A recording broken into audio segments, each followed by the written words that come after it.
In this episode, Golden and I discuss Dune, Part 1, Full Speed Ahead. The Omega Beam. Full power. The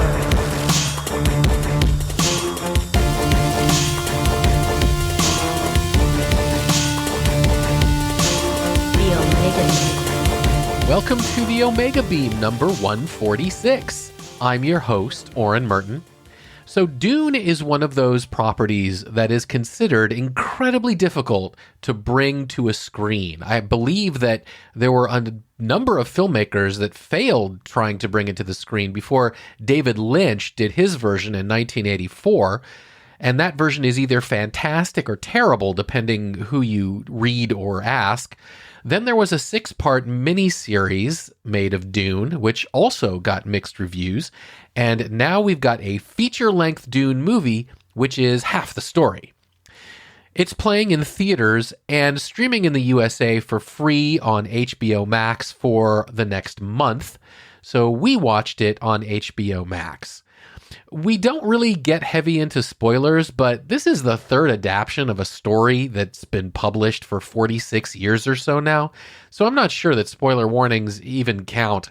But anyway, with that said, let's get into it. I am here with Golden to talk about Dune Part 1. So I have been waiting to see this for a very long time. Ever since the first preview came out. I know that you mentioned that Mark Bernardin said it was basically like a cover song of a song that you really love. And I have to kind of agree with him, because each time that a new version of Dune comes out, I like it.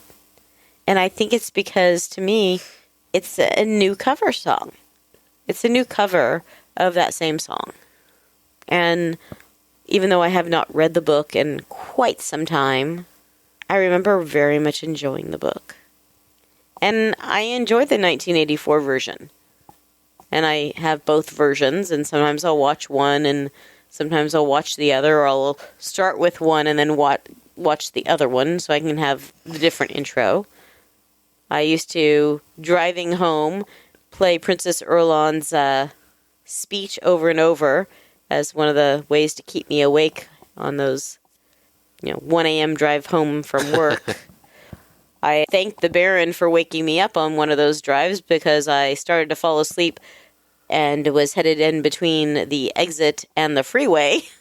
Yeah, that's never good. And his voice woke me up. But to me, there's a lot of nostalgia for me, because it's a book, a movie, something that I grew up with. So, I never read the book. Maybe a little surprising to someone who is a science fiction writer himself, but it's true. I've never read the book. I have seen the 1984 movie. I do know the story because it is incredibly talked about in science fiction circles. So certainly... But I still had to explain some of the relationships in the movie. Sure, because, knowing the general bullet points of the plot doesn't mean you know characters' names and things like that. So I do know the story to a degree. I've seen the 1984 movie, which I remember being a little disjointed, but my main memory of seeing it in 1984 was, I believe it was one of the very first PG-13 movies. That is neither here nor there, but the point is that the story itself is not something that what you're saying is I have loved to death. There's some nostalgia. There's some nostalgia. I was looking forward to this movie simply because, Daniel Villeneuve, is that how you pronounce his name? Denis. I think it's Denis. Denis Villeneuve. He's made some science fiction movies that are very, very brooding, they're very... Villeneuve, yeah. I'm not sure. I know it's Denis, but... Right. They're very dense, they're very gorgeous, they're very vast, they're very huge, they tend to be very decompressed and slow, and, I really enjoyed Arrival, I really enjoyed Blade Runner 2049. And Arrival was one that I actually went with someone to go see a movie, and I think that I was under the impression we were going to see Passengers, and we ended up seeing Arrival. So, and I was pleasantly surprised. I still haven't seen Passengers. Yeah, I haven't either. So, I kind of knew what I was getting, even though I didn't know how I was going to do it. And I enjoyed it. And it ended about where I thought it was going to end. Because I knew from just the trailer, the very first trailer that they ever did, I could see that, oh wait, this is not the whole story.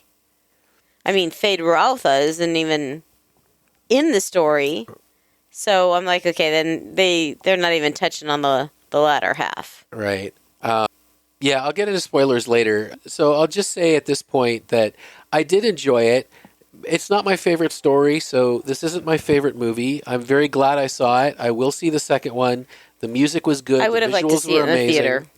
Yeah, we saw it on HBO Max at home. I hear it's even better in the in the huge expanse of a theater, especially IMAX, because this is a big movie. I know that we had an issue with not being able to hear the dialogue very clearly, and we thought it was completely our sound system. But our friends that saw it in the movie theater said there were some times that they couldn't quite. Yeah, it was the mix. It was the way that they mixed it. It was a choice. That in our sound system. One of the advantages of being at home is, hey, captions. But I did think it was well done. I joked about the fact that every single scene ends with one or more characters giving each other deep, pensive glances. Well, there's no running dialogue. Yeah, there's no voiceovers thing to represent the thinking. So instead, it was all no thought just bubbles. Meaningful glances to each other. So that gets a little funny. I mean, at one point, I literally bust out laughing because of the meaningful glances, which I'm guessing was not the director's I really like the goal. fact that they changed Dr. Klein's. They said, okay, this doesn't have to be a guy. The 1984 version was very whitewashed. Which is funny because it's very clear. I mean, just the names that the worms are given, everything, they're designed.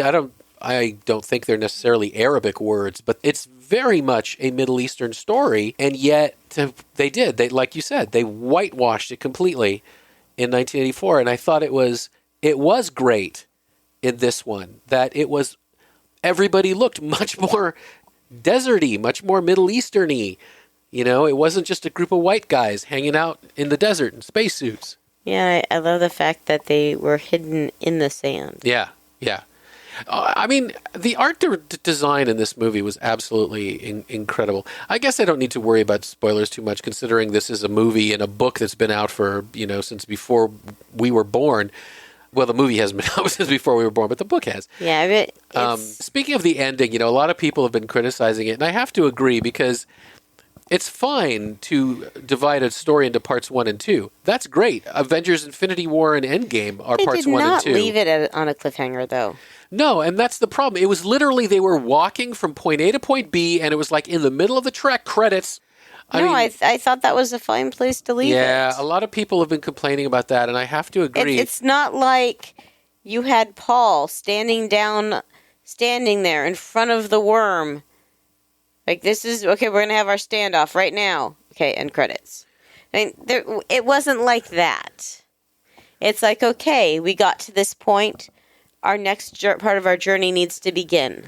I think they could have... And then we're going to cut. Sure, but I think they could have found a way to cut it just a little bit better. I mean, there's a lot of comparisons to The Lord of the Rings. The Fellowship of the Rings didn't end just with Sam and Frodo just hoofing it and saying, okay. It ended with them stopping, looking at Mordor, and giving like a final monologue. But the Fellowship of the Rings is one book. No, but I was talking about the Lord of the Rings series, that they were still in the middle of their journey. Okay. And they just, ended at that point. The book didn't actually end where the movie ended. That was his choice to do so. And that was fine. I thought it was a good choice and it was handled really well. And I agree with you completely. It should have ended at this scene, if you will. I just think that it should have been wrapped up a little bit. It got to right there, and I'm like, okay, this is where it's going to end. And it did. And it did. So it wasn't surprising me. No, it just needed to wrap up, because it was literally just so out there. But it doesn't feel wrapped up for you, and I think that's because you're not as familiar with the story. I think for people that are more familiar with the story, they're going to be comfortable with that.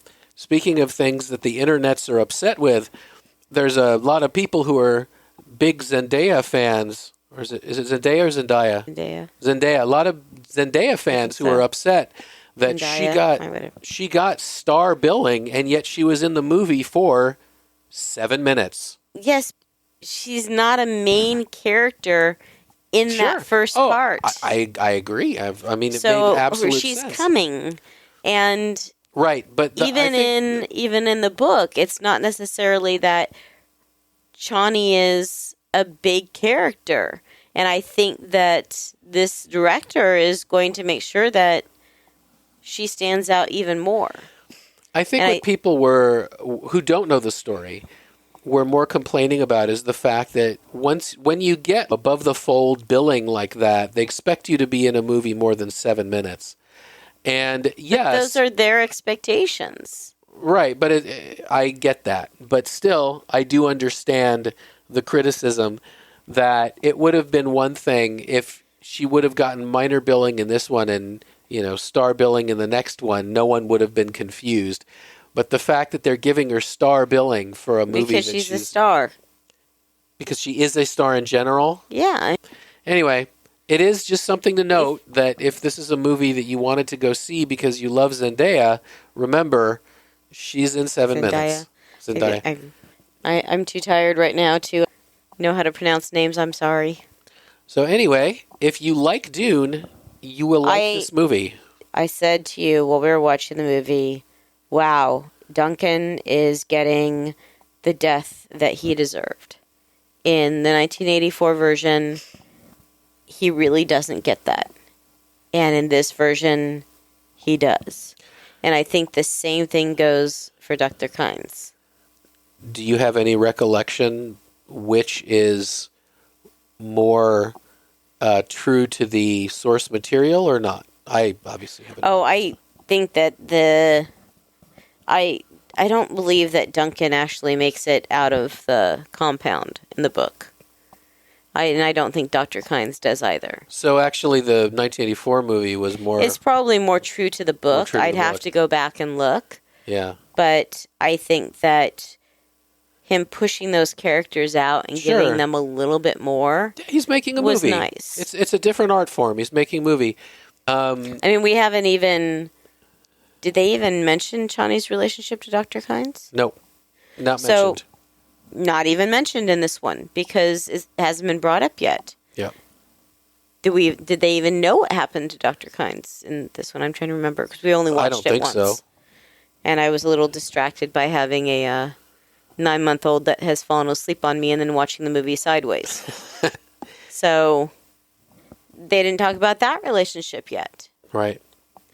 They don't really talk about the fact that they show it, but they don't talk about the fact that when you take the Chris knife, when you unsheath a Chris knife, that is serious business, and you need to draw blood.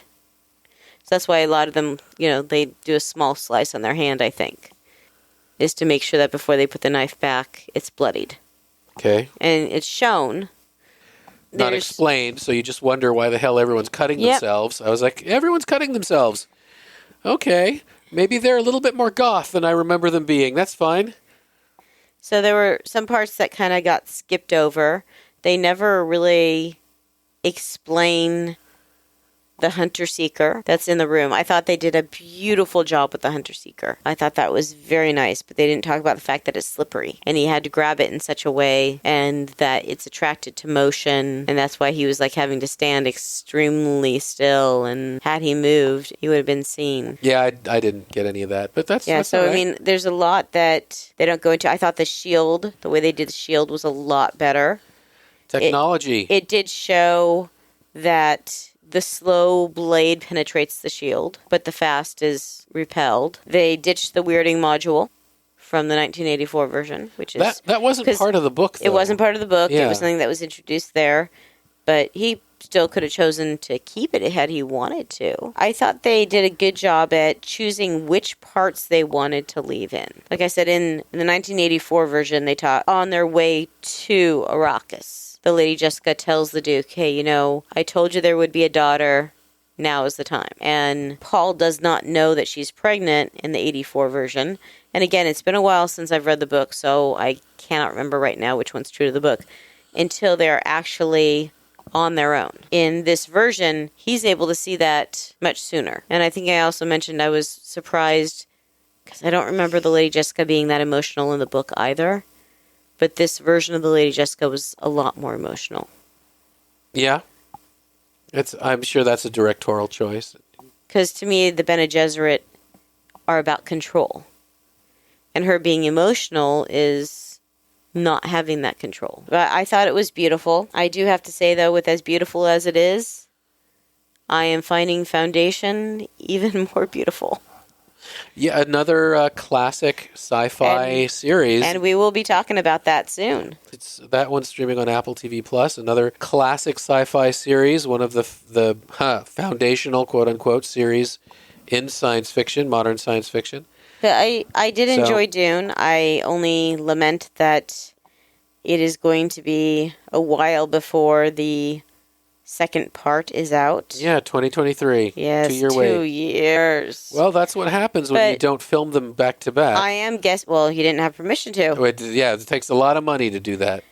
I am guessing, though, that he probably had written into contracts that should they have the green light, that it was already written into people's schedules. Oh yeah, when the filming would be. I'm sure they retained an option, I believe is the way they say it, to rehire all these people so that they wouldn't have to suddenly recast their stars because they were off doing other things. No, I liked the casting. I thought the cast was good. Everyone was good. I know that we both were kind of surprised by one of the cast members and being like, oh yeah, that really is playing Stilgar. Javier Bardem. Yeah. Yeah, he does not look or sound like his normal self, but, he's great. I thought it was, again, having not read the book, having only seen the 1984 movie, I was surprised that they went for a more Apocalypse Now, Kurtz-style Baron Harkonnen than the just crazy disease dude. Okay, 2 things. And I'm going to come back to the Baron. I saw a meme that was the many facial hair versions of Jason Momoa throughout Dune. Yeah, that's right. That one was cute. But with the Baron, I was having a really difficult time separating him from his character in the Pirates of the Caribbean. Because the way I think he was speaking was just bringing me back to that character instead of the Baron. Yeah, it was bringing me to Apocalypse Now, Marlon Brando playing Kurtz, because they've made him look the same, kind of this kind of insane, balding, dude. But, again, I haven't read the source material, so I don't know if he was more of a Kurtz type of guy or if he was more the crazy disease dude from the 1984 movie. But it was an interesting character, without a doubt. And speaking of actors, at one point you looked up and said, oh my gosh, is there something that he's not in? Oh, of course. You must have a Skarsgård in every Hollywood movie. Oh, I wasn't talking about Skarsgård. Oh, okay. David Dastmalchian. Oh, that's right. Yeah. David Dastmalchian. He's also in everything these days. He's in Marvel. He's in DC. He's in Dune. I don't know if he's been in a Star Wars yet. That's next. I mean, the only one that, keeps showing up in everything besides him is our character actor from the Marvel Universe, who kept showing up in different movies, both DC and Marvel. Oh, yeah. I cannot pronounce his name, so I'm not even going to try because I will feel embarrassed by how badly I butcher it. I first saw the actor you're talking about now in Steven Spielberg's Amistad, playing a slave all those years ago, and he was just absolutely... Shimon. Yeah, something like that. And he was just so amazing in it. And he is an amazing actor. Yeah. And then it makes me sad when I don't know how to pronounce the actor or actress's name because I want to be correct because I want to give them the respect that they're due. Exactly. And I know some of you who are listening are saying, well, then just look it up. Unfortunately, when you look it up, they don't. There's usually not a pronunciation key. You have to go find where they've been interviewed somewhere where they're introducing them. And they're not always correct. No, they're not. I mean, look at a name I personally don't consider difficult to pronounce at all, Gal Gadot. Yet she's called Gal. She's called, instead of Gadot, she's called Gadot because obviously if there's a T at the end, it must be French. So yeah, even people who pronounce her name on television don't get it right. So I would not expect everyone who talks to him to get his name right either. Anyway, good movie. If you enjoy the Dune story, you will find the movie beautiful and you will enjoy the story. Absolutely. Well, thank you, Golden. You're welcome. And that's it for this episode. You can find the show notes at theomegabeam.com/146. If you like this episode, please leave a review wherever you listen to podcasts. Those reviews help the people who like this stuff find our podcast. If you have any comments or suggestions, please drop us a line at info@theomegabeam.com. Be good to yourselves and each other, and we'll catch you next time. The Omega Beam. Full stop.